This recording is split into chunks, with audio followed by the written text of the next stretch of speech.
Next we're going to talk about the Mill Canal. I love waterways, and I was always fascinated by the canal and wondered, gee, where did it go? What did it look like? So I can show you. It took me a while to figure it out. This is at the end of Wilson Lane in West Chelmsford. This is the control gate that the flow of water that goes into the pond, Freeman Lake now. This is the spillway that goes down into Stony Brook. So this whole thing here is a reservoir. It's called a reservoir, and this sets the level of the pond water, and this sets the flow. There's actually a gate. Normally it's either on or closed for maintenance. This is a 1856 map of the canalway. For those of you who aren't familiar, this is that reservoir. This is where the split was that I just showed you. Stony Brook goes down, it crosses under the tracks, goes over here, crosses again, and goes over underneath Princeton Street. This is Princeton Street here.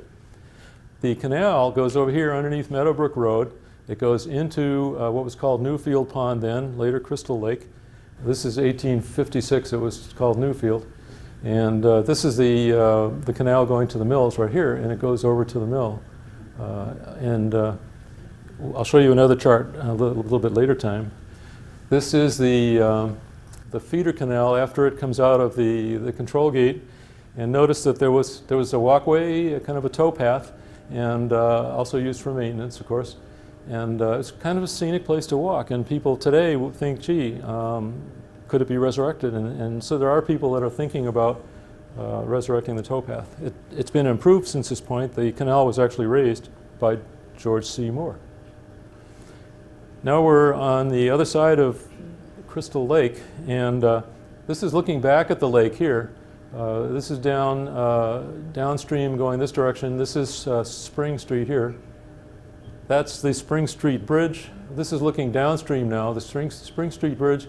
This is the Boston Ice Company barn, and now that you've read the book, you know who started the Boston Ice Company and who ran it most of its time that it was. There's one thing I could never figure out in this picture. It looks like there's a building here. I never understood what that building was until I found this picture right here. There's the Spring Street Bridge, and there is another powered ramp to get ice up, and then it would go down the hill to there was a railroad siding, so it would go down the hill. They loaded in boxcars in the winter once the ice houses were full. So they actually had two of these ramps. One of them got washed away in the 1905 washout. This one probably just was disused and fell apart.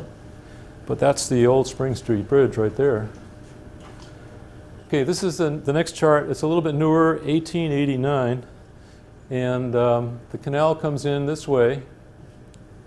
After it goes under Spring Street, comes down here. This is the Baldwin Mill. And then it goes over here. This is incorrect. That actually goes straight across underneath. This is the George T. Sheldon's house here. It goes underneath his lawn, underneath Princeton Street, and it comes out over here. And this is George C. Moore's mill here. So that was the layout. But the interesting thing here is Stony Brook, if you look right here, it was wide. There was actually a dam here.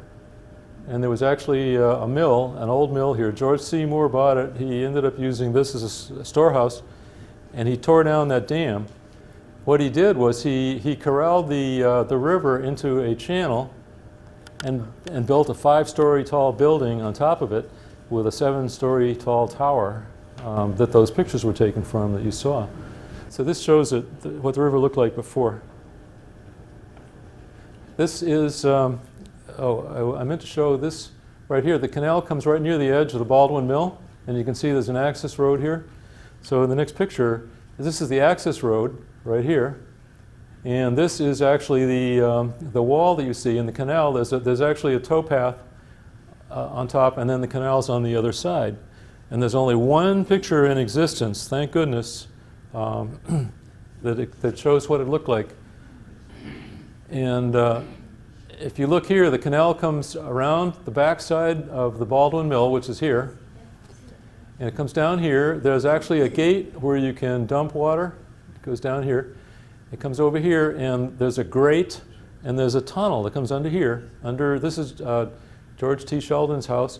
Comes under his lawn, It comes across here. You don't see it on this side, but it actually comes out and goes through what's now a parking lot. So that was the route of the canal. And from here back, it curves around, and you can actually see the canal over here. It does a loop around the Baldwin Mill. It comes out here and then goes up like this, up to the pond. This is 2015. This is what the reservoir, that's the gate over there, and this is the spillway. This is the control gate, a little close up here. It shows if they had an emergency, they had to stop the water coming into Freeman Lake. They would drop this wooden gate, and this is the inlet to Freeman Lake. It's full of lily pads and invasive purple loosestrife, which are kind of pretty. And this is the outlet, which is the canal. You can see the blocks, and they were put in after that 1905 disaster where the water spilled out. Of course, there was another one in 1970. Now you know about both disasters because they're both in the book. So what happens to the water as you go down the canal? Well, this is what it looks like. Now, this fellow in this cottage had a serious problem. He built the cottage. He had a gentleman's agreement with some neighbors in back that he could drive through their property to get to his cottage. And the gentleman's agreement expired. Okay. Now, maybe that they sold the property, they couldn't deed it over. The new buyers didn't want somebody with a right to drive across, and there wasn't any legal right, just a gentleman's agreement. So he came to the Historical Commission and said, you know, can I fill in the canal? And we said, well, you know, it's historic. And he said, well, you know, it's already been mostly filled in. So we said, okay, we'll go take a look. So we went out and take a look, and sure enough, this had been pretty well filled in with rubble, and there was a path going across. But he did the right thing by asking permission, because we actually gave him permission. He said he was going to make this look like a bridge. It's not a bridge. It's a causeway filled all the way to the bottom. Okay, so the canal does not go any further. It'll never be restored unless this is actually turned into a bridge. And there's no need for a canal anyway. So that's what happened at the beginning of the canal. So the rest of the canal is totally dry and just overgrown with brush. This is the other end of the canal bed that exists today. You can see the parking lot of the condominiums where the Baldwin Mill was. This little box here, this is a stone wall that was built to stop the flow of water from going beyond this point. This was a valve. Now, Gillette Mill needed water, but they also needed an access road, so they wiped out the canal to improve the access road.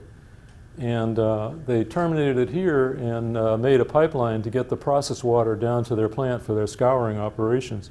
So here's another view of the, I assume there's a valve. I didn't take the top off to see what was in there, and it's probably not been used since 1986 when the property was sold for commercial development. But this shows you this is how the canal was terminated at this end. So from here down to that faux bridge, that's what the canal looks like today. It's mostly trees, brush. This is a view from that spot where that terminator was to the mill, it's called now. It was Gillette Mill, and it was developed by Braeburn, and now it's called the mill. This is what looks like going underneath George Sheldon's lawn. Okay, this is the grate, and there was a tunnel.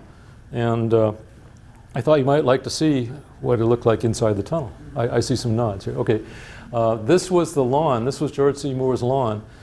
Company came along. They got permission to build 7 condominium complex here called Princeton Ridge. And engineer said, no, you can't have a canal underneath the foundation. So, and it's a good thing because I'll show you what the top of it looked like, and it never would have survived. But anyway, they've got the site cleared and invited the Historic Commission to come over. So they took the topsoil off the canal and lifted a couple of. See, these are granite slabs. So they have very little strength in that particular mode. You could take one sledgehammer, you could probably break through that. They made an effort to lift them out in one piece. So I had the daunting task of going into this black hole, okay, with the camera. So I'm thinking, oh no, are there rats, spiders, creepy crawly things? What's in there? So So my heart is pounding, and when I got permission from the contractor to go down in there, so here we are, inside the only surviving section of the tunnel. So it's very well constructed, and there was nothing alive in there at all, I'm happy to say. And the floor was actually, you know, hard soil. It wasn't like soft or anything. There was like a Dixie cup and a straw and a cement block and very little else. The only thing that was alive down there on the side walls, there had been some roots growing down. So there were these old dried out roots that had grown down. So then going all the way to the other end, you can see Princeton Boulevard, Princeton Street, sorry, is right here. It drops down a little, so the tunnel gets a little lower as you go through the other side. So here's what's at the other end. The tunnel takes a little right turn here, and in order to expand the parking lot, they just filled it all in, and there's the rubble. There's a 2x4 sticking out of the rubble, and there's a cement block I was telling you about. This is one of the beams that fell down. I believe these beams were just to hold the boards in place until the cement dried. Okay, so then they're not structural at all. This is what the grate looks like today, and this is the Princeton Ridge condominiums. You can see they built up that original wall. They built it up and put a fence on top of it, and that's all that's left is the grate. If you go inside, it's all just filled in, like the other end. So nobody will ever see the inside of that tunnel again, but you have seen it now.